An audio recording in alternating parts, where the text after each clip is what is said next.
Assalamualaikum warahmatullahi wabarakatuh. Nah, pada kesempatan ini saya akan menjelaskan tentang mata kuliah teknologi bahan konstruksi untuk pokok bahasan yang kedua dengan judulnya bahan alam. Nah, bahan alam ini biasa digunakan untuk banyak sekali digunakan untuk bahan konstruksi, yaitu bisa berupa tanah, batuan, dan lain sebagainya. Nah, untuk lebih jelasnya, mari kita lihat slide-nya satu persatu. Nah, untuk penjelasan umumnya, bahan alam ialah bahan bangunan yang dihasilkan dari alam, antara lain tanah dan batuan, yang dalam penggunaannya tidak melalui proses lain, sehingga menjadi suatu yang berbeda dari bentuk asalnya. Tanah, definisi dan sifat umum dari tanah. Tanah merupakan bahan bangunan yang berasal dari alam, yang terdiri dari air, udara, dan butir-butir tanah yang padat, yang mana bagian yang berisi dengan air dan udara disebut dengan rongga atau pori. Perbandingan isi air dengan udara dalam pori ini menentukan kondisi tanah tersebut, yaitu apabila tanah tersebut kering, maka volume air dalam pori lebih sedikit dibanding volume udara. Dan apabila pori penuh diisi air sehingga tidak ada udara di dalamnya, maka tanah dikatakan sebagai tanah jenuh air. Nah, adapun ilustrasinya sebagai berikut. Nah, ini adalah ilustrasi untuk tanah kering, yang mana volume udara sangat banyak dibandingkan dengan volume air. Volume airnya sendiri itu sangat sedikit. Nah, yang selanjutnya adalah jenuh air. Nah, di sini hampir tidak ada udara sama sekali, tetapi isi daripada tanah ini didominasi oleh air. Sementara untuk kondisi agak basah, nah di sini bisa dikatakan volume udara dan juga volume air itu seimbang. Nah, selanjutnya. Sifat-sifat umum tanah dapat dilihat dari besarnya nilai-nilai parameter yang bersangkutan. Misalnya yang A, berat volume tanah, yaitu berat tanah per satuan volume. Selanjutnya, berat volume kering, yaitu berat tanah dalam keadaan kering per satuan volume. Berat volume butir, yaitu berat tanah lepas per satuan volume. Selanjutnya, spesifik gravity, yaitu berat spesifik setiap butiran tanah, atau biasa disebut dengan berat jenis. Masing-masing bahan itu memiliki berat jenis yang berbeda. Tanah sama batu itu berbeda, besi, kayu, dan lain sebagainya memiliki berat jenis masing-masing. Selanjutnya adalah angka rongga atau biasa disebut dengan angka pori, yaitu perbandingan volume rongga dengan volume total tanah. Porositas merupakan perbandingan volume air dengan volume pori. Kadar air merupakan jumlah air dalam tanah atau volume air dibanding dengan volume tanah. Selanjutnya, derajat kejenuhan dan lain-lain sebagainya. Next. Macam-macam tanah. Dalam membahas masalah macam-macam tanah, maka perlu diketahui bahwa yang digunakan untuk membedakannya adalah dari besaran butirannya, berdasarkan pada analisa Ayakan, yaitu pasir, lanau, dan juga lempung. Mari kita bahas satu persatu. Yang pertama adalah pasir. Pasir merupakan tanah dengan butiran yang keras dan tajam, yang lolos pada ukuran saringan 0,07 mm sampai dengan 4,76 mm. Dalam penggunaannya sebagai agregat halus, pada beton tidak diizinkan mengandung lumpur lebih besar dari 5% dari berat kering pasir. Nah, bagaimana cara mendapatkan 5% lumpur ini? Nah, caranya ada dan nanti akan kemungkinan saya akan jelaskan di mata kuliah yang lain. Dan juga modelnya seperti ini. Oke, next. Pasir terbentuk dari pecahan batu karena beberapa sebab. Pasir dapat diperoleh dari dalam tanah, pada dasar sungai atau tepi laut. Oleh karena itu, pasir dapat digolongkan menjadi 3 macam, yaitu yang pertama adalah pasir galian. Pasir golongan ini diperoleh langsung dari permukaan tanah atau dengan cara menggali terlebih dahulu. Pasir ini biasanya tajam, berpori, dan bebas dari kandungan garam. Tetapi biasanya harus dibersihkan dari kotoran dengan jalan dicuci. Nah, dengan permukaan tanah dengan apa namanya? Ini kan pasirnya tajam. Jadi ketika dalam artian itu bersudut. Nah, ketika ini digunakan untuk campuran beton itu sangat bagus, bisa sangat kuat. Dan juga bebas daripada kandungan garam karena dia memang diambil bukan dari pinggir laut. Nah, tetapi dia ini mengandung berbagai jenis kotoran. Bisa dikatakan juga akar-akar pohon, fosil daripada hewan yang mati di dalamnya, atau juga lumpur. Maka dari itu harus dicuci dulu sebelum digunakan untuk mendapatkan hasil yang baik. Selanjutnya, pasir sungai. Pasir ini diperoleh langsung dari dasar sungai yang pada umumnya berbutir halus, bulat-bulat akibat proses gesekan. Daya lekat antar butir-butirnya agak kurang karena butir yang bulat. Karena besar butir-butirnya kecil, maka baik dipakai untuk plesteran tembok dan juga dapat dipakai untuk keperluan yang lainnya. Nah, ini perbedaan daripada bentuk. Nah, ini dia pasir sungai itu bulat-bulat sehingga lebih bagus dipakai untuk plesteran. Tetapi untuk campuran beton dia agak kurang bagus. Nah, biasanya dicari yang permukaan itu tajam, bersudut. Jadi daya ikatnya antara batu pecah itu menjadi bagus. Selanjutnya, pasir laut. Pasir laut adalah pasir yang diambil dari pantai. Butir-butirnya halus dan bulat karena gesekan. Pasir ini merupakan pasir yang paling jelek karena banyak mengandung garam-garaman. Garam ini menyerap kandungan air dari udara dan ini mengakibatkan pasir selalu agak basah dan juga menyebabkan pengembangan bila sudah menjadi bangunan. Oleh karena itu, maka sebaiknya pasir laut ini jangan dipakai. Sebisa mungkin pasir laut jangan kita gunakan di campuran konstruksi kita. Tetapi ketika sudah tidak ada pasir yang lain, hanya ada pasir laut, maka pasir laut ini bisa kita gunakan. Tetapi dengan treatment tertentu, yaitu apa? Pasirnya harus dicuci secara baik sehingga garam-garam yang terkandung dalam pasir itu bisa hilang. Nah, tadi di sini dikatakan garam ini menyerap kandungan air dari udara dan ini mengakibatkan pasir selalu agak basah dan juga menyebabkan pengembangan bila sudah menjadi bangunan. Nah, ketika kita gunakan pasir laut ini untuk campuran beton kita untuk kolom lah. Nah, ketika udara kering, udara panas, dia akan menyusut, mengecil. Seberapa kecilnya itu sulit untuk diteliti. Nah, ketika udara lagi lembab atau hujan, nah maka pasir-pasir yang ada di dalam campuran beton itu dia akan menyerap air sehingga dia menjadi agak besar, gembung. Nah, begitu terulang-ulang, menyusut, mengembung, bisa mengakibatkan hancur daripada konstruksi daripada beton kita. Nah, oke, next. Nah, ini adalah contoh pasir sungai diambil sudah pasti di sungai. Ini adalah pasir galian yang diambil di gunung, bisa di permukaan tanah atau digali dulu. Dan selanjutnya ini adalah pasir laut. Next. Tadi sudah bahas tentang pasir, sekarang kita masuk di lanau.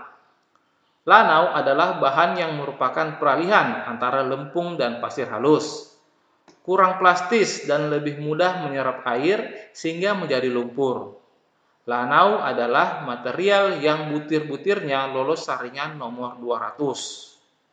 Tanah jenis lanau ini menjadi dua kategori, yaitu lanau yang dikarakteristikkan sebagai tepung batu dan tidak berkohesi dan tidak plastis, dan lanau yang bersifat plastis. Sifat-sifat teknis lanau tepung batu lebih mendekati sifat pasir halus. Lanau yang merupakan butiran halus mempunyai sifat-sifat yang tidak menguntungkan seperti kuat geser rendah sehingga segera sesudah penerapan beban. Nah, ketika kita membuat gedung dengan konstruksi pasir yang lanau itu sangat berbahaya. Maka dari itu untuk tanah yang berkonstruksi lanau, bersifat lanau, kita harus memikirkan pondasi apa yang tepat digunakan di situ. Nah, untuk jenis-jenis pondasi sendiri kita akan bahas di mata kuliah lain, yaitu mata kuliah pondasi. Lanjut, kapilaritas tinggi, permeabilitas rendah, serta kerapatan relatif rendah dan sulit untuk dipadatkan karena dia tidak bersifat kohesif. Lanjut, lanau umumnya banyak mengandung air dan berkonsistensi lunak. Tanah ini merepotkan bila digali karena akan selalu longsor. Pondasi yang terletak pada tanah lanau harus dirancang dengan sangat hati-hati. Next, kita lanjut ke lempung. Lempung atau tanah liat merupakan tanah dengan butiran yang sangat halus, bersifat plastis yaitu mudah dibentuk dan mempunyai daya lekat atau kohesif. Plastisitas adalah sifat yang memungkinkan bentuk bahan itu berubah-ubah tanpa perubahan isi atau tanpa kembali ke bentuk aslinya, dan tanpa terjadi retak-retak atau pecah-pecah. Sedangkan kohesif menunjukkan bahwa bagian-bagian itu melekat satu sama lainnya. Tanah lempung dalam mendukung beban pondasi sangat bergantung pada sejarah, geologi, kadar air, dan kandungan mineralnya. Tanah lempung dinyatakan sebagai lunak, sedang, atau kaku, tergantung dari kadar air yang dikandungnya. Pada waktu kering, tanah ini dapat sangat keras dan menyusut yang disertai retakan. Waktu basah, kuat geser akan turun dan lempung menjadi mengembang. Ya, lempung ini nama lainnya adalah tanah liat. Nah, kalian sudah pasti pernah lihat dan tahu tanah liat itu sifatnya itu bagaimana. Nah, ini adalah contoh lanau. Nah, ini debu-debu ini. Nah, dia itu adalah lanau. Sementara lempung, ini dia tanah liat. Nah, sementara ini adalah perbedaan daripada ukuran butiran-butiran dari pasir, lanau, dan lempung. Ukurannya seperti ini. Oke, next. Nah, 2.3. Pemanfaatan tanah sebagai bahan bangunan. Tanah sebagai bahan bangunan dalam kondisi alami dan yang telah diproses banyak digunakan dalam pelaksanaan pembangunan, antara lain yang pertama, bahan tanah tanpa diolah. Yang dimaksud dengan bahan tanah tanpa diolah merupakan tanah dalam keadaan asli yang digunakan sebagai bahan urugan maupun campuran mortar. Sebagai contoh adalah pasir yang merupakan tanah dengan butiran yang kasar. Pasir merupakan bahan yang digunakan langsung menjadi bahan urugan tanpa diolah. Sedangkan sebagai bahan yang melalui proses dicampur dengan bahan lain, misalnya dicampur dengan PC atau portland semen, semen merah, atau juga kapur. Campuran tersebut akan menjadi mortar ataupun bahan perekat. Selanjutnya, bahan tanah yang diolah. Bahan yang diolah adalah bahan tanah yang digunakan sebagai bahan bangunan yang memerlukan proses lanjutan dalam dibentuk sesuai dengan kebutuhannya. Tanah jenis ini umumnya merupakan tanah lempung, di mana lempung dalam keadaan aslinya dengan atau tanpa bahan tambahan perlu diproses. Nah, ada istilah sini bahan tambahan. Nah, istilahnya itu di dunia sipil itu adalah admixtur. Admixtur itu banyak jenisnya. nanti akan saya jelaskan di materi lainnya. Karena sifat muai susutnya yang besar, sehingga tidak dapat langsung digunakan dalam keadaan aslinya. Contoh dari bahan ini merupakan bata merah, genteng, keramik, dan lain-lain sebagainya. Ini adalah batu bata, genteng, dan juga lantai keramik yang bisa digunakan dari lempung itu. Nah, batuan. Latar belakang dan pembentukan batuan.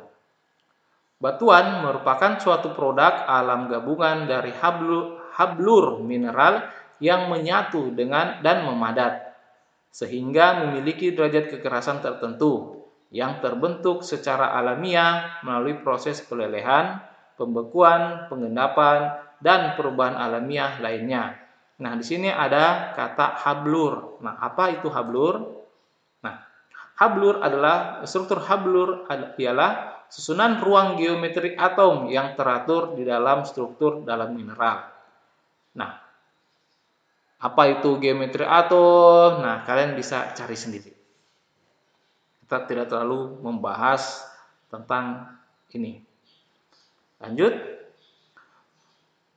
Batuan alam berasal dari gunung sebagai akibat proses vulkanik. Batuan ini disebut dengan batu gunung. Dalam proses berikutnya, aliran air sungai yang membawa batuan tersebut bergerak dan berpindah sejalan dengan kemampuan aliran air yang ada. Karena benturan dengan batuan lain atau benda-benda keras lainnya, batuan tersebut menjadi pecahan-pecahan dalam bentuk dan ukuran yang bervariasi. Ini yang disebut dengan batu sungai atau batu kali. Nah, ini dia batu gunung. Awalnya dia ini saling melekat satu sama lain. Nah, setelah dipecahkan, modelnya seperti ini. Nah, ini adalah batu kali atau batu sungai karena akibat dari para gesekan antara satu sama lain dan juga dengan benda keras lainnya, sehingga modelnya dia menjadi halus seperti ini. Nah, berbeda dari batu gunung yang asli atau langsung diambil dari gunung. Ya. Next. Batuan-batuan akibat proses alamiah lainnya adalah batuan yang terbentuk dalam waktu yang lama dan menerima beban akibat tumpukan tanah. Batuan ini disebut batuan metamorf. Yang termasuk dalam batuan ini yaitu marmer, granit, dan lain-lain sebagainya, tergantung bahan dasar mineral pembentuknya. Nah, ini adalah salah satu jenis batu marmer dari sekian banyak jenisnya. Banyak sekali jenis daripada batu marmer ini. Nah, sementara ini adalah granit. Ini ada beberapa model daripada batu granit daripada sekian banyak model batu granit. Next. Nah, komposisi dan jenis batuan. Batuan dapat diklasifikasikan menurut komposisi kandungan mineral dari batuan tersebut, di mana penggunaan batu pada konstruksi bangunan dibedakan menjadi yang pertama, batu kapur, yang kedua, batuan yang mengandung bahan utama silikat. Dengan komposisi kandungan bahan pembentuk tersebut di atas, maka jenis batuan-batuan ini dijelaskan sebagai berikut. Batuan kapur. Batuan kapur merupakan bahan bangunan yang penting, dikenal sejak zaman Mesir kuno. Batuan kapur ini bersifat sebagai pengikat apabila dicampur dengan bahan yang lain dengan perbandingan tertentu. Sebagai contoh, kapur dicampur dengan pasir dan Portland semen. Kapur dicampur dengan semen merah dan pasir. Kelebihan kapur sebagai bahan pengikat ini sangat dipengaruhi oleh sifat-sifat kapur sebagai berikut. Yang pertama, kapur mempunyai sifat plastis yang baik. Tadi sudah dijelaskan apa itu sifat plastis. Yang kedua, sebagai bahan pengikat, kapur dapat mengeras dengan mudah dan cepat, sehingga memberikan kekuatan pengikat kepada dinding. Yang ketiga, mudah dikerjakan tanpa harus melalui proses pabrik, langsung digunakan. Next. Yang B, batuan yang mengandung silikat. Batuan ini lebih bersifat batuan keras, mempunyai warna yang menarik dengan permukaan licin. Warna dari batuan ini banyak dipengaruhi oleh komposisi mineral pembentukan batuan tersebut, yaitu yang pertama feldspar, yaitu kombinasi silikat, aluminium dengan kapur, dan potasium berwarna merah, merah jambu, bahkan bening. Kedua, hornblende merupakan silikat aluminium yang dengan campuran kapur dan biji besi sebagai bahan mineral yang keras dan juga kuat, sebagai kristal berwarna hijau, coklat, dan juga hitam. Selanjutnya adalah mika, merupakan mempunyai bahan dasar utama silikat aluminium, tetapi mempunyai kombinasi dari beberapa bahan mineral besi ataupun potasium. Biasanya merupakan butiran kristal yang mudah lepas sebagai lempengan-lempengan kecil. Selanjutnya adalah serpentin. Merupakan silikat magnesium yang penampilannya selalu menjadi satu dengan kapur, berwarna hijau, muda, ataupun kuning. Dan permukaannya berupa lempengan, rata, dan halus, serta mudah dipisahkan. Next. Batuan berjenis silikat yang sering digunakan sebagai bahan bangunan baik untuk lantai maupun pelapis dinding adalah granit. Tadi sudah kita lihat bagaimana contoh batu granit. Menurut Smith dan Andres dalam Material of Construction, granit merupakan bahan batuan murni yang merupakan kombinasi dari bahan kuarts, feldspar, hornblende, dan juga mika. Umumnya sangat keras, kuat, dan mampu dilakukan dengan pemolesan yang tinggi. Pemolesan artinya bisa dibuat menjadi kinclong lah gitu, sehingga mengkilap.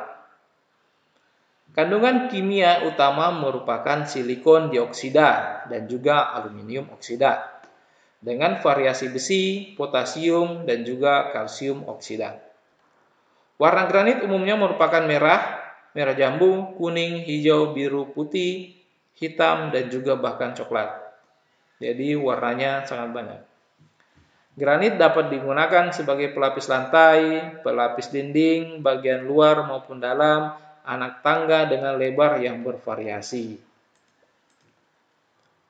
Marmer atau bahan pualam, menurut Smith dan Andreas di dalam Material of Construction, merupakan batuan kapur bercampur dengan mineral silika yang mengalami rekristalisasi akibat pengaruh tekanan dan suhu yang sangat tinggi.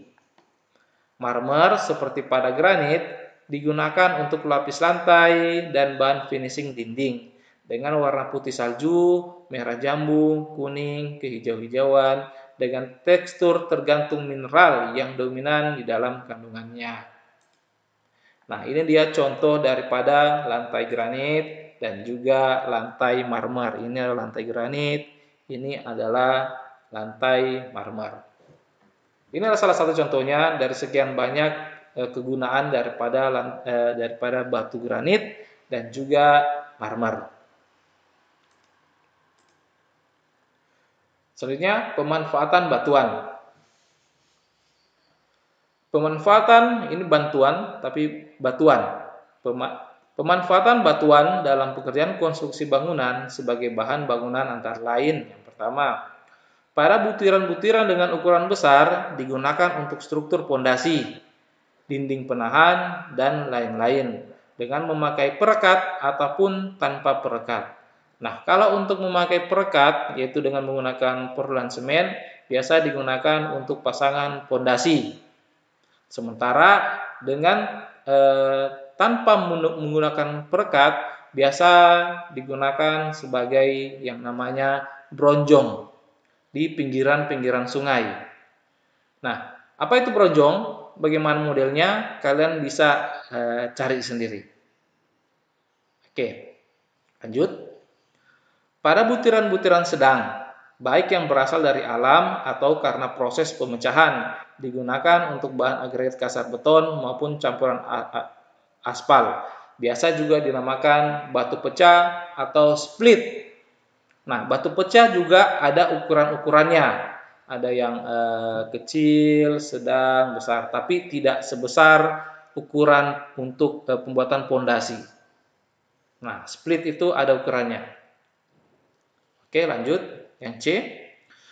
Pada butiran-butiran kecil seperti pasir dapat digunakan sebagai agregat halus untuk campuran mortar, beton, urugan pasir, dan lain-lain sebagainya.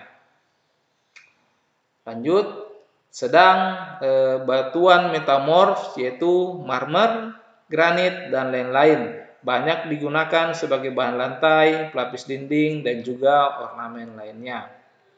Batuan kapur dengan proses pembakaran dengan suhu yang tinggi menjadi batu gamping. Selanjutnya diproses untuk campuran spesi ataupun mortar sebagai perekat pasangan batu maupun dinding atau untuk sebagai plesteran dinding.